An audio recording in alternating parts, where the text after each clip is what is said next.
नमस्कार, उत्तराखंड एक्सप्रेस में आप सभी का बहुत स्वागत है। आपके साथ मैं हूं नलिनी पांडे। खबरों की शुरुआत करते हैं। हरिद्वार के पथरी थाना क्षेत्र में पहचान छिपाकर नाबालिग लड़की से छेड़खानी करने वाले आरोपी को पुलिस ने गिरफ्तार कर लिया है।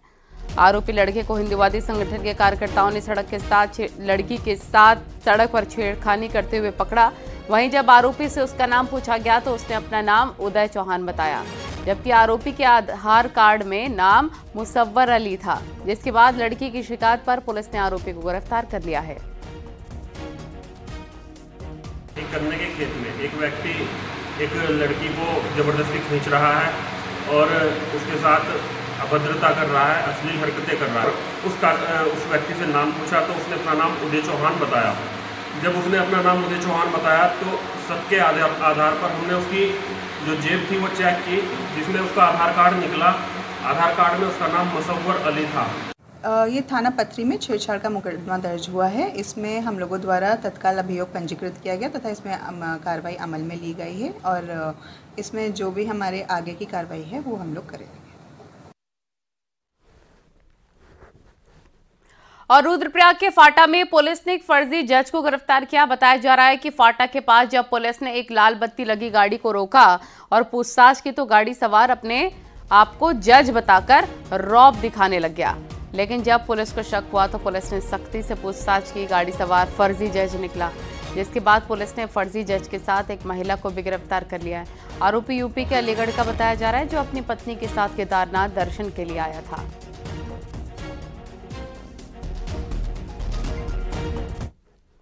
और चमोली में मलारी नेशनल हाईवे अभी तक नहीं खुल सका है। लाता के पास एक पहाड़ी का हिस्सा टूटकर सड़क पर आ गया था, जिसकी वजह से भारत चीन सीमा को जोड़ने वाली सड़क बंद हो गई। हालांकि प्रशासन रोड को खोलने की कोशिश में जुटा हुआ है।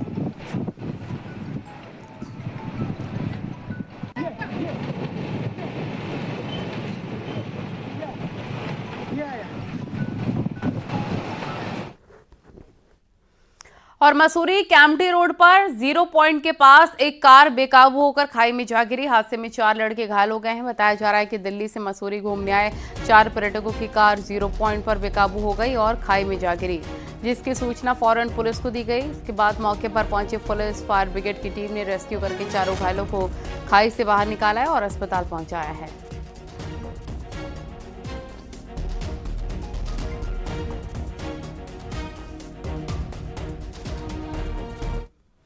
उत्तरकाशी में जोगत हाईवे पर छोटी मड़ी के पास एक स्कूल की गाड़ी हादसे का शिकार हो गई। वहीं स्थानीय लोगों की मदद से 11 लोगों का रेस्क्यू किया गया है और हादसे में एक की हालत गंभीर है, जबकि बाकी लोगों को हल्की चोटें आई हैं, जिन्हें इलाज के लिए अस्पताल में भर्ती करवा दिया गया है।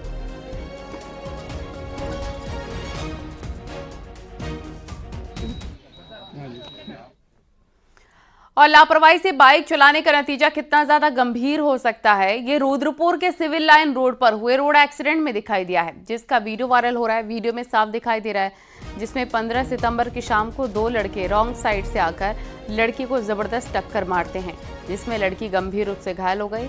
आरोपियों पर केस दर्ज हुआ। अब घटना का सीसीटीवी फुटेज वायरल हो रहा है।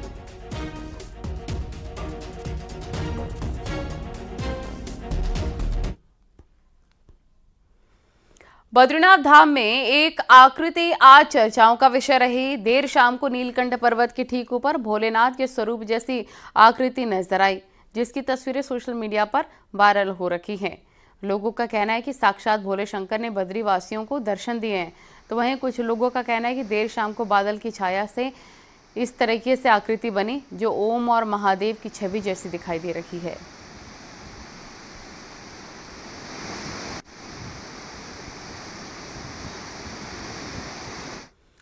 प्रदेश में अतिक्रमण कर बसी 583 मलिन बस्तियों पर एक बार फिर से संकट के बादल मंडरा रहे हैं। प्रदेश सरकार ने अध्यादेश लाकर इन बस्तियों को जो संरक्षण प्रदान किया था, उसकी डेट भी अब 21 अक्टूबर को समाप्त होने जा रही है।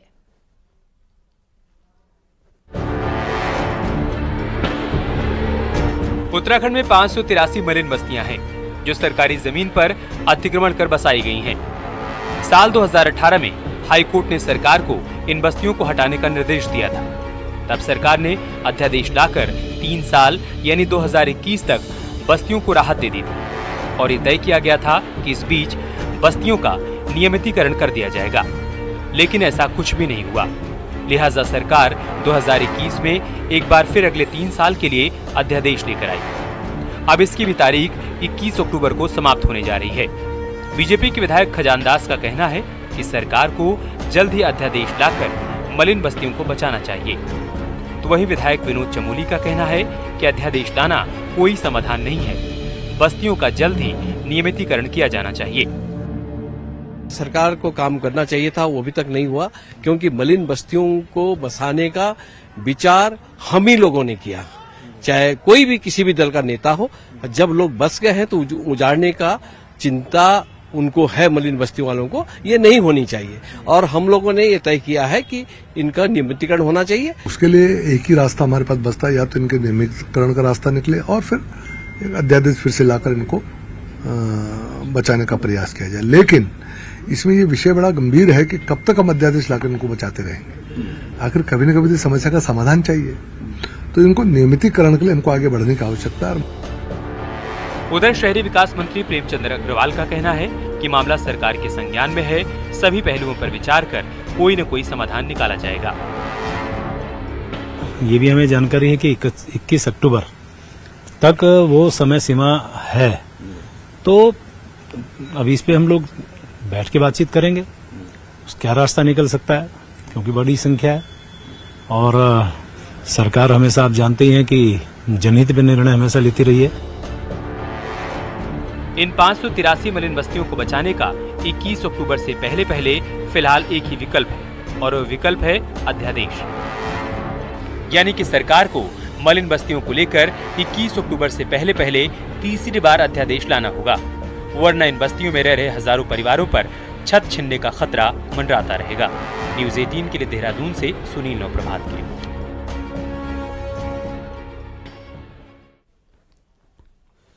हरियाणा में सीएम पुष्कर सिंह धामी ने बीजेपी के लिए धुआंधार प्रचार किया। पिंजौर में सीएम धामी ने जनसभा को संबोधित किया और बीजेपी उम्मीदवार शक्ति रानी शर्मा के समर्थन में जनता से वोट की अपील की। सीएम धामी ने कहा कि पीएम मोदी के नेतृत्व में तेजी के साथ विकास कार्य हो रहे हैं। सीएम धामी ने कांग्रेस पर निशाना साधा। मुख्यमंत्री धामी ने कहा कि कांग्रेस के राज में घोटालों की लाइन लगी रहती थी और कांग्रेस के हाथ ने आम आदमी के गले को दबाने का ही काम किया है।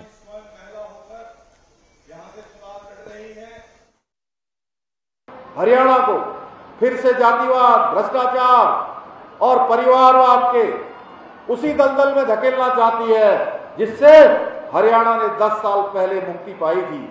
मैंने सुना है कि कांग्रेस ने यह नारा दिया है कि हाथ बदलेगा हालात, लेकिन इनका इतिहास बताता है कांग्रेस के हाथ ने हमेशा आम आदमी के गले को दबाने का काम किया है, उसने कभी हालात बदलने का काम नहीं किया है। भाइयों बहनों, ये देश का इतिहास बताता है।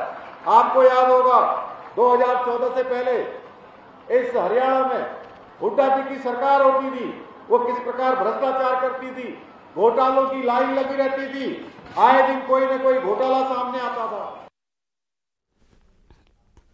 और वहीं हरियाणा के पंचकुला में सीएम धामी ने चुनाव प्रचार किया। बीजेपी उम्मीदवार ज्ञानचंद गुप्ता के समर्थन में जनसभा को संबोधित किया और जनता से बीजेपी के लिए वोट की अपील की। वहीं सीएम धामी को सुनने के लिए भारी संख्या में युवा भी पहुंचे थे। बीजेपी कार्यकर्ताओं ने सीएम धामी का भव्य स्वागत किया।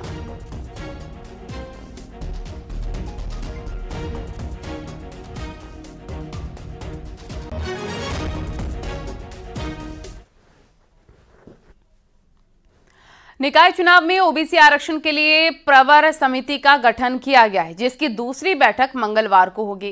पहली बैठक में 2 कांग्रेस विधायकों ने ना पहुंचने से बैठक पूरी नहीं हो पाई और कांग्रेस विधायक हरीश धामी और ममता राकेश इस समिति के सदस्य हैं, लेकिन पहली बैठक में वो नहीं पहुंचे थे। बीजेपी प्रदेश अध्यक्ष महेंद्र भट्ट ने कहा कि कांग्रेस ओबीसी आरक्षण को लेकर गंभीर नहीं है, लेकिन उन्हें गंभीरता दिखानी चाहिए और दोनों विधायकों को मंगलवार को होने वाली बैठक में शामिल होना चाहिए।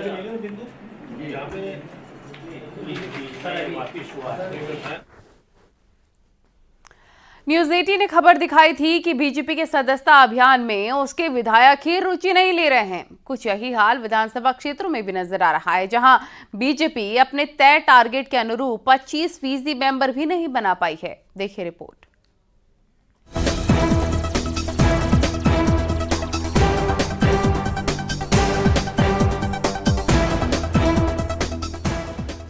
2 सितंबर से शुरू हुए बीजेपी के सदस्यता अभियान का पहला चरण 25 सितंबर को समाप्त होने जा रहा है। लेकिन पहले चरण के मेंबरशिप के जो आंकड़े हैं, उसने पार्टी हाईकमान की चिंता बढ़ा दी है।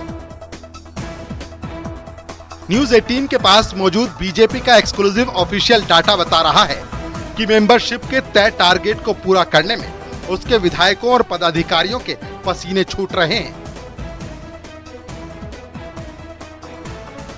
विधायकों की परफॉर्मेंस तो खराब है ही, साथ ही विधानसभा क्षेत्रों से भी तस्वीर कुछ अच्छी नहीं आ रही है। हालात ये हैं कि जिस केदारनाथ विधानसभा पर बीजेपी का फोकस है, वहां बीजेपी अभी तक महज 17% टारगेट ही अचीव कर पाई है। बीजेपी ने यहां 34,000 मेंबर बनाने का लक्ष्य रखा है, लेकिन 19 सितंबर तक बीजेपी केदारनाथ में मात्र 5,700 मेंबर ही बना पाई। बीजेपी को नानक मत्ता और धारचूला विधानसभा में सबसे ज्यादा मुश्किल हो रही है। दोनों सीटें कांग्रेस के पास हैं। दोनों सीटों पर बीजेपी अभी तक सबसे कम 8% ही मेंबर बना पाई है। सल्ट, द्वाराहाट, रुद्रपुर, काशीपुर, नरेंद्र नगर, यमकेश्वर में भी पार्टी की हालत खराब है। यहाँ बीजेपी 9 से 10% मेंबर बनाने का आंकड़ा ही छुपाई है। रानीखेत, खानपुर, घनसाली, किच्छा में टारगेट का 12% ही अचीव हो पाया है। सबसे शानदार परफॉर्मेंस बीजेपी की देहरादून कैंट, अल्मोड़ा और श्रीनगर विधानसभा में है। कैंट में बीजेपी ने सबसे ज्यादा 54% का आंकड़ा छू लिया है। दूसरे नंबर पर अल्मोड़ा में 44 और तीसरे नंबर पर श्रीनगर में पार्टी अपने तय टारगेट का 41% आंकड़ा अचीव कर चुकी है।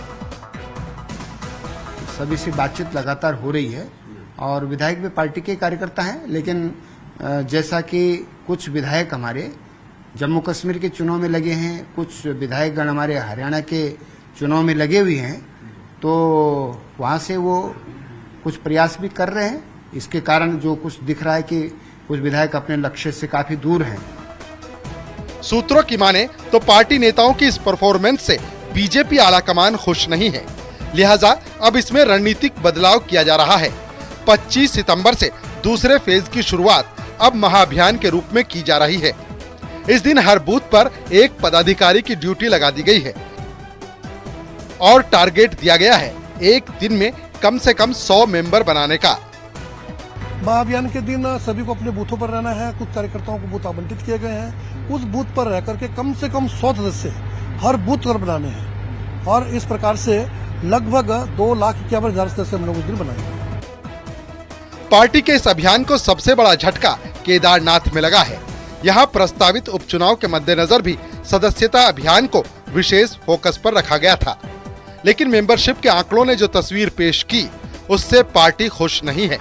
लिहाजा यहाँ अब 25 सितंबर से मंत्रियों के प्रवास कराए जा रहे हैं। न्यूज 18 के लिए देहरादून से सुनील नवप्रभात की रिपोर्ट।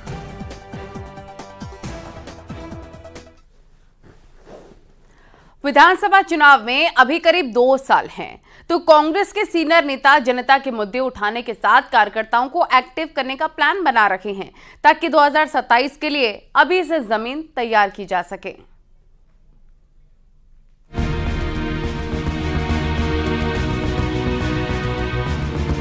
कांग्रेस के लिए 2027 का विधानसभा चुनाव करो या मरो का चुनाव होगा। एक और हार कांग्रेस का काम पूरी तरह खराब कर देगी। 2027 हारने की सूरत में वापसी बेहद मुश्किल हो जाएगी। ये बात कांग्रेस के सीनियर नेता समझ चुके हैं। यही वजह है कि अगले 2 साल को ध्यान में रखते हुए नेता एक्टिविटी तेज करना चाहते हैं। अक्टूबर में नेता विपक्ष यशपाल आर्य का अलग अलग मुद्दों को लेकर नैनीताल कमिश्नर ऑफिस घेराव का प्लान है, जिसमें सभी सीनियर नेता मौजूद रहेंगे। तो इसके बाद गढ़वाल में भी इसी तरह के प्रोग्राम की तैयारी है। वहीं प्रीतम सिंह भी अक्टूबर से अलग अलग फेज में सभी जिलों का दौरा करेंगे। फिर देहरादून में बड़ी रैली का प्रोग्राम है। तो कांग्रेस नेता गणेश गोदियाल लगातार गढ़वाल के अलग अलग विधानसभा क्षेत्रों के दौरे पर हैं और जनता से जुड़ने की कोशिश कर रहे हैं। वहीं महिलाओं तक अपनी बात पहुंचाने के लिए महिला प्रदेश अध्यक्ष ज्योति रौतेला अक्टूबर के आखिर से सभी 70 विधानसभा क्षेत्रों का दौरा करेंगी। तो दिसंबर में पूर्व मुख्यमंत्री हरीश रावत का पहाड़ की रिजर्व सीटों पर जाकर दलित वोट को साथ जोड़ने का प्लान है। मिलकर नैनीताल में आयुक्त उपमहामंडल के कार्यालय का घेराव करने की मंशा है और इसके लिए सभी माननीय विधायकों से, माननीय जो हमारे वरिष्ठ नेता, हमसे भी चर्चा हम कर रहे हैं, लगातार संपर्क में हैं और इसमें हमारे प्रदेश नेतृत्व भी इसमें प्रतिभाग करेगा। मैं हरिद्वार से शुरुआत करूंगा। मैं हरिद्वार के बाद दूसरे दिन जो है रुड़की के बाद जसपुर, काशीपुर में, तब रुद्रपुर से हल्द्वानी में, और हल्द्वानी के बाद विश्राम लेने के बाद जो है सेकंड फेज में अल्मोड़ा, पिथौरागढ़, लोहाघाट, चंपावत जाऊंगा। कांग्रेस के 5 बड़े नेताओं के अपने अपने प्लान हैं और कोशिश जनता के मुद्दे उठाने के साथ कार्यकर्ता को एक्टिव करने की है ताकि 2017 में राज्य की सत्ता से बाहर हुई कांग्रेस की किसी तरह वापसी पक्की की जा सके। न्यूज़ 18 के लिए देहरादून से दीपांकर भट्ट की रिपोर्ट।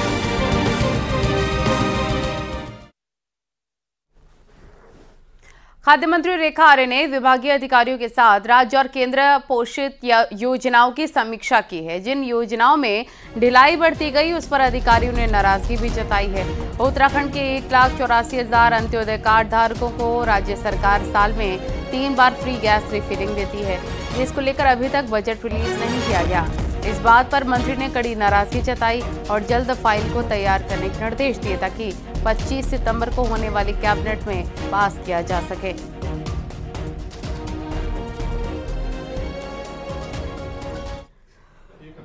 चूँकि अभी अंत्योदय परिवारों को जो मुफ्त गैस रिफिल किया जाने के लिए जो संबंधित बजट उसमें जारी किया जाना था वो अभी तक जारी नहीं किया गया है।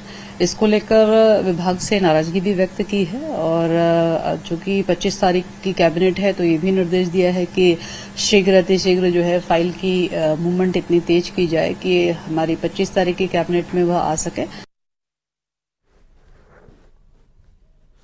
और ऋषिकेश में MDDA ने सौंदर्यीकरण के लिए योजना बनाई है ताकि ज्यादा से ज्यादा पर्यटकों को सुविधा मिल सके। वहीं कैबिनेट मंत्री प्रेमचंद अग्रवाल और MDDA के अधिकारियों ने सौंदर्यीकरण के लिए चिन्हित जगहों पर निरीक्षण किया। इस दौरान MDDA उपाध्यक्ष ने बताया कि रघुनाथ मंदिर और त्रिवेणी संगम पर सौंदर्यीकरण का काम जल्द शुरू किया जाएगा।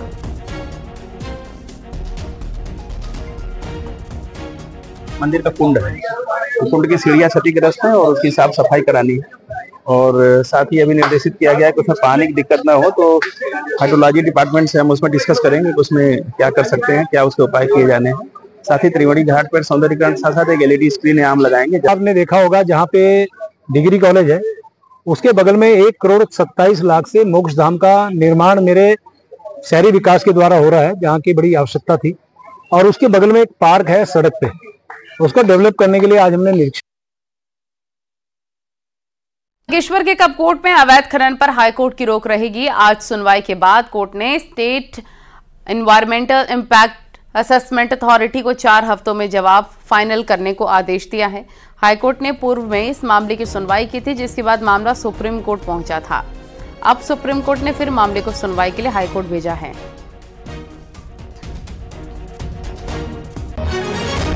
ये बागेश्वर में सोप स्टोन माइनिंग एक गांव में हो रही थी, उसको लेके जनहित याचिका यहाँ पूर्व में दायर हुई थी, जिसमें कोर्ट ने वहाँ सोप स्टोन माइनिंग पे गुलम परगढ़ में रोक भी लगाई थी।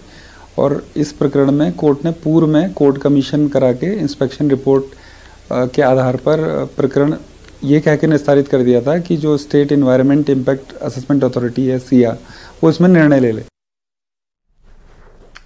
ऋषिकेश में संतों ने समाजवादी पार्टी के अध्यक्ष अखिलेश यादव का पुतला फूका और अखिलेश यादव के खिलाफ जमकर नारेबाजी की। इसके साथ ही संतों ने अखिलेश यादव से माफी की मांग की है। अखिलेश यादव की संतों पर की गई टिप्पणी से साधु संत नाराज हैं।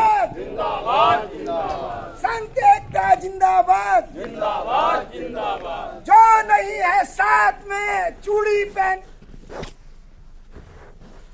और देहरादून के ग्राफिक एरा हॉस्पिटल के विशेषज्ञों ने बहुत गंभीर केस में बिना चीरा लगाए एक साथ हार्ट के 2 वॉल्व बदलकर एक नया कीर्तिमान रच दिया है।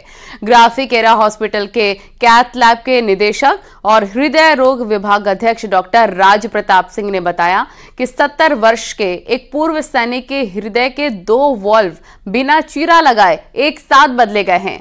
हार्ट फेलियर की स्थिति में इसी हफ्ते कर्णप्रयाग निवासी मरीज को ग्राफिक एरा हॉस्पिटल लाया गया था, जिसमें जान का जोखिम 40% था, लेकिन उसका सफल इलाज हो गया।